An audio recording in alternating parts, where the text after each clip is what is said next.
Good morning, we the undersigned. I'm your founder, Phil Monk. I'm just giving you a little update from my sickbed, basically. I try and do weekly updates as and when I can. I often write them and then speak them as well, so people can read or watch, whichever they prefer. I don't know if you've been following WTU for long. We've now got over 5,200 members in our group. Basically, I set up We the Undersigned in March 2018 in pursuit of a solicitor to make legal challenge against the government's war on cannabis, as they call it. And I spent over 12 months trying to find a solicitor that would actually be willing to fight our case in court. It was a long time finding a solicitor that was willing. I eventually found one that was willing, who then found a barrister that was also willing. So we now have a barrister and a solicitor willing to fight the case for We the Undersigned have a human sovereign right to cannabis against the government's political policy of cannabis prohibition laws. I'm kind of updating this because we've had such an influx of members that many of you may not know what we're all about.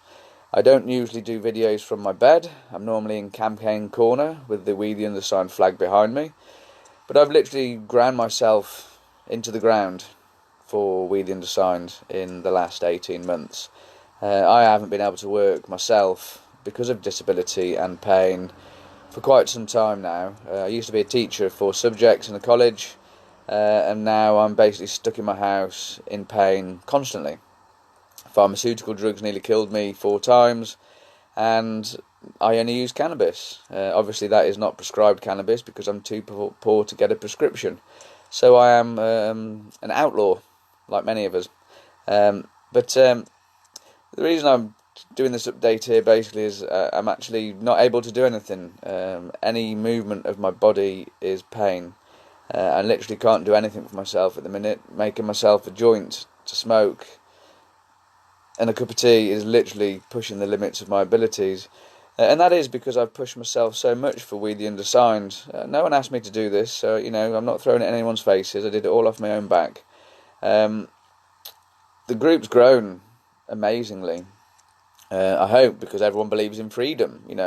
We the Undersigned is all about freedom for everybody, not just businesses or clubs, for any person in the country or world to be able to get a cannabis seed and grow it for themselves, to take the flowers to improve their health in whatever way form they choose. And it doesn't have to be for sick and dying people. It can be for anything. You just want cannabis, so you should have it. You shouldn't have to be sick and dying to fit into a category to be allowed to have it. That's preposterous. Especially when we all have an endocannabinoid system. And if you have an endocannabinoid system, you need cannabinoids. Simple as that, really. So I'm not going to read these messages at the moment, because if I do, then it's going to confuse the hell out of me. I will clarify, actually, I've got plenty of pain relief. We live in a very generous community, and I also have my own flowers. So I've got everything I need to manage my pain. And indeed, I am managing it with suppositories, FICO, capsules, flowers. I'm really hammering it on every front. But it still leaves me immobile. So yeah, I might be managing my pain, but I'm still immobile. And that's the beauty of chronic myofascial pain from joint hypermobility syndrome spectrum disorder, or some bollocks like that. Anyway, so far I've not been able to do anything for the last 5 days, I think it is, since I last came on and said I've got to go and rest. And I can't do anything. It's madness. So I've actually just been sitting with my daughter, playing cards. I've held them, she's been moving them. And watching movies and having a laugh, and it's been really nice actually just to kick back with my family a little bit, because even though I'm in the house with them, they very rarely speak to me because I'm silently interacting with everyone. I'm still not good to do anything. I've got Product Earth coming up. I'm meant to be going there on Thursday. Thankfully, I've had a very generous offer from Guy Coxall from Hemp Tank. He's going to stop by my house and help me pack the car. Rocky van der Bendis comes driving us up there. Lou's going to join us on the Friday. So it is all planned to be there, but I am absolutely shitting myself because doing that. So I don't know what I'm going to do. I don't know how I'm going to manage Product Earth, and I don't know how I can physically manage the physical aspects of campaigning, but I do. Product Earth coming up. We've also got Know Your Roots. Know Your Roots is an eco festival that's been organised by a lovely chap called Che Godfrey. Che Godfrey's organising this eco fest, and he's invited We the Undersigned to host one of the tents there, one of the arenas.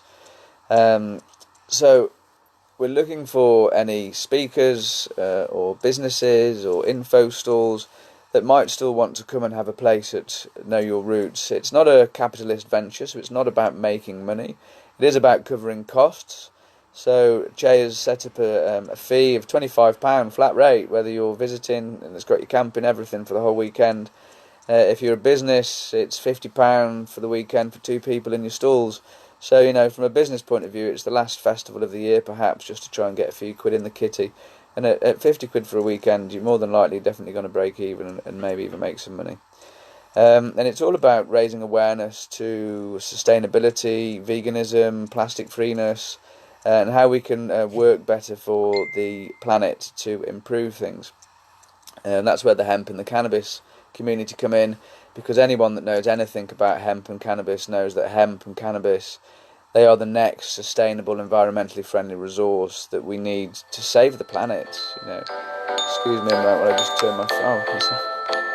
Excuse me a second. I'm gonna have to try and cut this out now.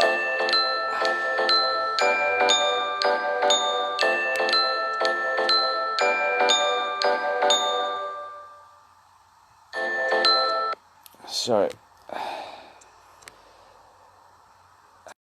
That was my lovely wife.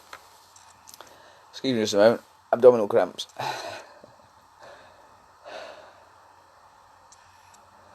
This is the funny thing about joint hypermobility, Ehrlos Danlos. You get loads of abdominal pain. I mean, literally, non-stop. I'm like constantly in this abdominal vice. I'm going to have to take this call. Excuse me, ladies and gentlemen.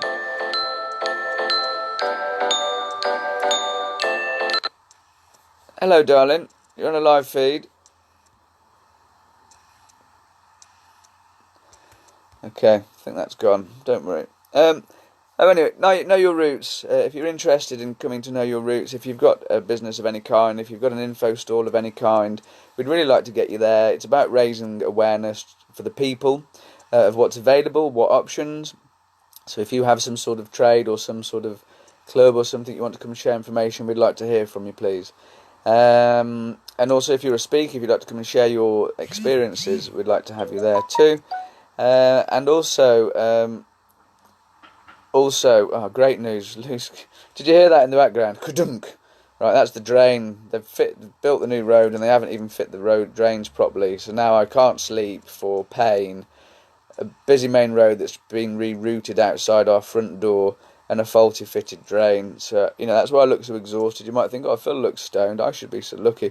I'm absolutely exhausted. Sleep is kind of impossible.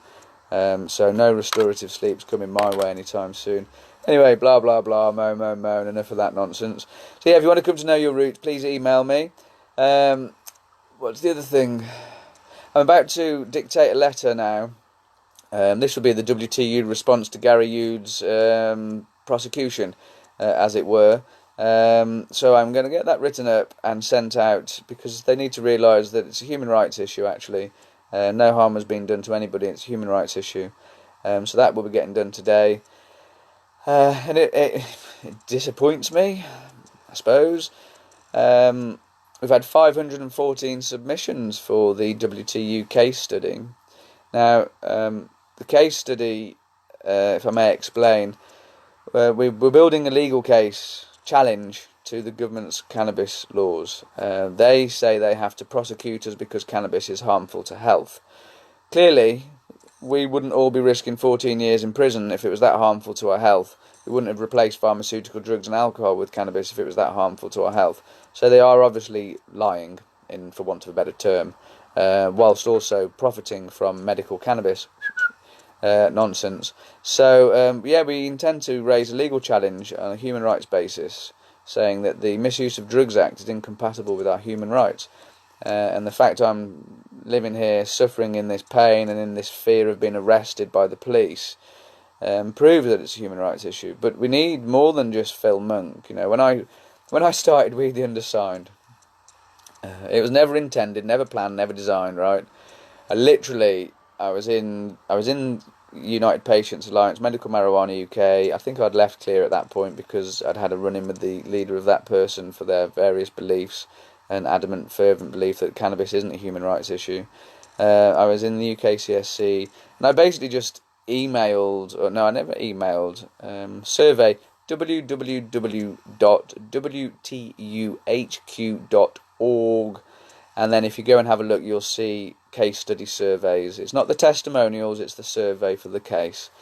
I decided to write to every human rights solicitor in the country, because I have these ideas, to ask them to fight my case, my human rights case against the government for denying me lawful access to cannabis. I very quickly realised this is bigger than Phil Monk. You know, I'm just one example of one person living in misery and suffering and fear because of a corrupt government. I know, well, there's 5,000 of us now, I know there's significantly more. So I invited people, I literally just wrote a post saying, you know, I'm going to write to every human rights solicitor in the country. This is a crime against our human rights. The government are complicit, they're lying, they're invested in it, and all these other things. If anyone wants to undersign to my letter to make it a class action more than just Phil Monk, to make it about us, the canna community, then please let me know. And I was inundated with responses. I mean, I had hundreds of responses in hours. I'd actually turned my phone off to take my girls out to taekwondo. I came back, turned my phone on, and I couldn't use it for bing, bing, bing, bing, bing, bing, bing, bing, bing, bing, bing, bing, bing. So I had to get my laptop out and start building a group, which is what we now have, a Facebook group. We, the Undersigned, have a human sovereign right to cannabis. And it was always about getting a solicitor to build a case against the government. That's all We, the Undersigned, has ever been about. I mean, we've had to do protests and things like that because our politicians won't listen to us. They won't listen. They deny democracy. The 189 petitions on cannabis prove that. So, I now have a solicitor, now I have a barrister. Mike Barnes has already submitted his report, so I've read that, and I've got to say, it's fantastic. We're waiting on Professor David Nutt for his report to come through. We've had Dr. Ethan Russo, another Dr. Goldstein, to give us the nutritional and the spiritual aspects of cannabis. I've got a historian, Chris Bennett. He's also pledged all of his works to the case. So we now have the historian Chris Bennett. We have, I can't remember her first name, Goldstein, spiritualist, about cannabis spiritualism, Ethan Russo for nutrition, Professor Nutt for harms, and Professor Mike Barnes. So we've actually got some very, very good, knowledgeable experts on cannabis, not ones that have been paid off by the government to spout their lies and reiterate prohibition. We haven't got those. We've got people actually honestly believe and know about the plant. But what good is just 5 expert things? You know, I've been asked to get 5 case studies, yeah. I've been asked to get 5 of the most heartbreaking, compelling, moving, convincing case studies that prove our points, that cannabis isn't this harmful drug and that it benefits our lives, and you being the government, shouldn't be prosecuting us for our health choice.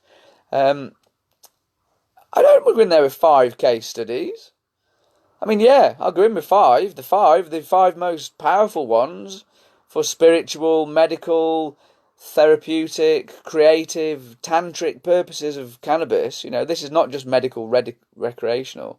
Cannabis has got so many uses: meditation, tantra, nutrition for food, creativity, spirituality, for the planet, you know, as an industrial resource. There's probably more. Off the top of my head, I'm struggling. I thought I heard sirens coming. So I always hear sirens where I live, so I live in constant fear. Are they coming for me? Is it them? Is now the time? Are they coming to kick my door in and grab me? Sorry, that's the way I live. So we're fighting for all these purposes, all these benefits of cannabis, right? But without case studies, I'm not going to use anecdotal evidence. Thank you, Richard Carnell, for bringing me this to my attention. Anecdotal is a little witty half believable story. It's not truth. Whereas we are first-hand practical evidence. We're not anecdotal evidence. My life experience has not been an amusing story. My life experience has been pain, near-death experiences from pharmaceutical drugs, and extensive relief from cannabis. Okay? So, we need our stories. Without our stories, how have we got a case? So in my mind, I pray. I'm not religious. I'm a spiritualist. I believe in the universe. I believe in all of the gods. I'm a pantheist, cantheist. Okay, I believe in all the gods, and cannabis is my sacrament to connect me to the universe. Without these case studies, we haven't really. I don't feel. Have we got a human rights case with just 500 case studies? I know it's more than other submissions I've had, but we really, I want to take in 5,000 case studies and present them to the judge and say, Your Honour, here we have 5 of the most compelling, heartbreaking, convincing stories, case studies about how cannabis has improved the lives of people. I've got another 5,000 of these behind me if you would like to read through them all, Your Honour. That's what I want to go into this courtroom and do. Without you, I can't do it. Literally, it becomes impossible, yeah? Now, I know when we had the Crowd Justice fundraiser, people didn't have money. I can understand that. I haven't got money, okay? We had people raiding their sofas to put in some loose change. People begging me to allow them to put £1 into PayPal so I could transfer it just so they had contributed. When we've got people out there with corporations with silly amounts of money, they laugh at us. But we have raised the money for the first stage. We have raised the money to present all of the case bundle, which is going to include historical evidence, modern evidence, and first-hand practical evidence of us, and expert evidence, okay? And that will all be reviewed by a human rights barrister. He's fairly tenacious by his write-up. And he will review our case, all the evidence that we put together and compile. He'll review that against international precedent and national precedent. And he will try and find anything he can to support what we're saying and to decide if we, the undersigned, have a human sovereign right to cannabis, WTU, actually do have grounds for litigation against the government. I don't see how he can't say we do have grounds, and having thousands of case studies will also benefit and build that up. If he determines that yes, we do have grounds, we then... So I'm just reading someone's message here about how cannabis has saved their lives, and that's how it has done for me. The barrister will then send a declaration to the Home Office on our behalf. A declaration of incompatibility between the Human Rights Act and the Misuse of Drugs Act based on these points that we will put in, and then we will also put the actions that we seek to resolve this problem. The government will then have to choose whether to accept our declaration or refuse our declaration.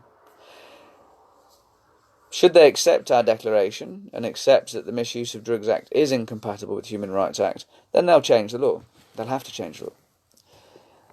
However, because of their financial investments and all the rest of it, they might want to object, in which case we'll have to fight them in court.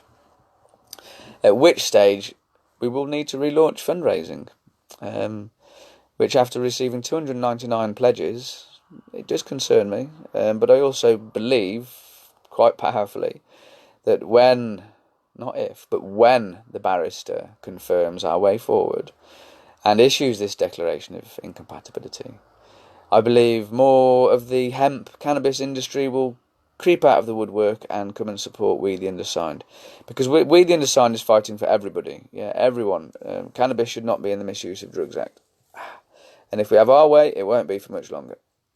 Someone's mentioned here, I think it proves that there are actually only around 500 of us that are active in here, sadly. A member has just commented.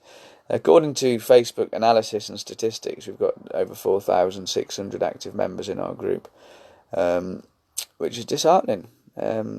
So now's your chance. All these different groups that there are, moaning on posts and commenting. It's all for naught. It all stays in our little bubble. We all read it and we all know it. It's preaching to the converted. If you want to have a chance to actually say something that could create proper, meaningful change in the UK for the cannabis community and to end our oppression of our preferred way of life, and please just take 15 minutes or so to fill in the case study. I've heard there's lots of concerns about, because previous groups, ones that I used to support even, have sold people's data. A despicable act. Let me show you what's beside my bed. Might not mean a lot to many people, yeah, but it means something to me. So much so that it's just broken apart in my cupboard. I've had this since I was 12 years old. The old lady that cared for me while my own family were neglecting me, she gave me this. And although I didn't believe in God, she gave it to me because I did not believe in God because I was being abused by the people that should love me. But she gave me this to give me comfort. And throughout my life, actually, I have come to find God, Jesus, religion.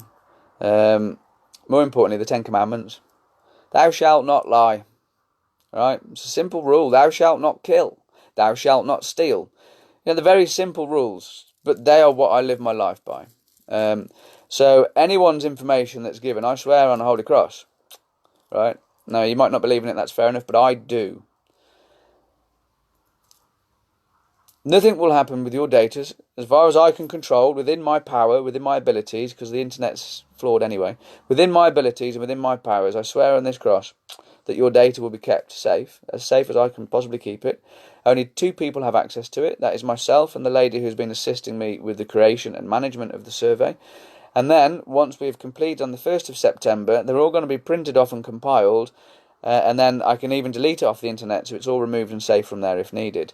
I swear on my life, on my honour, no one's data will be getting sold. I hate money for a start. Like fuck am I going to sell your information for a fictitious construct that is nothing? Paper, man. Bits of metal that are shiny, they are worth nothing. The only things worth anything in life is honesty and integrity. So, believe me, I will not be making any money out of your data. All we'll be using your case studies for is to build a solid case against this government's war on cannabis, or war on the canna community. It's a war on me, it's a war on you, it's a war on our preferred way of life. I swear on the Holy Cross, your data will be as safe as I can keep it. It will not be misused, it will not be sold, nothing bad, as far as I can control, nothing bad will happen to it. My eyes, my assistant's eyes, and the legal team's eyes, they're the only people that will see it, okay? So, whatever's holding anyone back, let me know, email me, message me, contact me in some way, please. Let me know what it is that's holding you back. It could be that people don't see it. Not everyone's sick and disabled and on Facebook all the time, and they don't have quite the same many hours to apply to it. So, there's lots of reasons why people won't have filled it in. But if it's anything to do with those fears of data security, please rest assured, there's no sinister intent. I have one enemy, cannabis prohibition laws. In fact, prohibition, full stop. Don't even need to divide it. So, I'm not against anyone else. I think that's everything that I can update so far. I am waiting for our solicitor to get back to me. He's checking out the privacy policy, actually, because someone's mentioned GDPR and all that business. So I've literally, rather than, because I don't know, I don't understand all this nonsense, I've still been sent to the WTU solicitor, and he has got their GDPR expert to look through our privacy policies and the survey, and we're going to find out where we all stand and what we can do to protect everyone as much as possible. So all I can just ask is to have faith. Chuck out all fear, all doubt, and let's just believe that we're going to get this finished, because people shouldn't have to live like this, especially while they're making hundreds of billions of profit themselves. Right, I think I've covered everything. I've got a few more ideas in the pipeline. I've got to speak to the solicitor first to see how we can move them forward. Oh yeah, that was the other thing. I have started talks with various groups, not officially, not formally, but I've started sowing the seeds for the idea of a UK Canna Community Coalition for Justice. I've been inspired by this idea because over in America they have got the Federal Coalition for Marijuana Justice. Well, let's forget marijuana for a start, it's cannabis. And with the UK Coalition for Justice, the UK Canna Community Coalition for Justice, I'm calling out to any and all groups, clubs, people involved, stakeholders they would call us, stakeholders in reform. If you have a stakeholder in getting this false law changed, then please contact us, philmonk@wtuhq.org. We would like to try and build, in the first instance, a digital conference, so an online forum with, let's get all the chiefs together, right? We've got loads of different chiefs in different groups, and we're all fighting in the wrong directions. So it'd be quite good if we could all get together, make peace, fall out, make peace, move on, and find a way, common grounds where we can make common aims against a common enemy. So all these different groups into rivalry between the groups. I mean, in my head I can see a big castle, right? Fortified walls, that's the government, that's prohibition, and we're all the different reform groups on this side of the wall.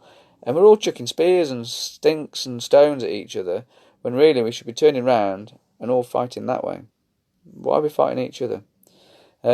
People talk about WTU swallowing their membership and taking their members, and WTU doesn't want to take anyone's members. If you look at our banner, our battle banner, you'll actually find what WTU is asking for is for people to stand with us, yeah? Not under us, not behind us, not replace your thing with our thing, but come and stand with we the undersigned have a human sovereign right to cannabis. Because of that issue, we have a right to cannabis. And that's all we need to do. If we can all just stand together and just establish a few things that we're all after, like the right to grow. No more prosecutions, no more evictions, no more getting sacked. You know, just simple things.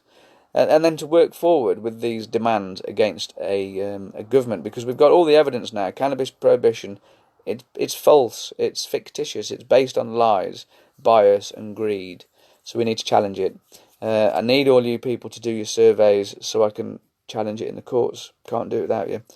On that note, I'm now going to go have a bong and dictate a letter to this reporter from Liverpool, because he's written about it all wrong.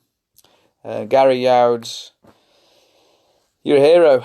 In fact, anyone in this country under the current political regime that has a cannabis club that provides safe haven for members of the canna community to congregate, to practice their beliefs in safety and in private without causing any harm to others, I salute all of you and I pray for your safety. Because it's pretty much the same as when the Catholics were persecuting the Protestants and people having to meet up privately and secretly so they could practice their beliefs. That's exactly what's happening now with the canna community.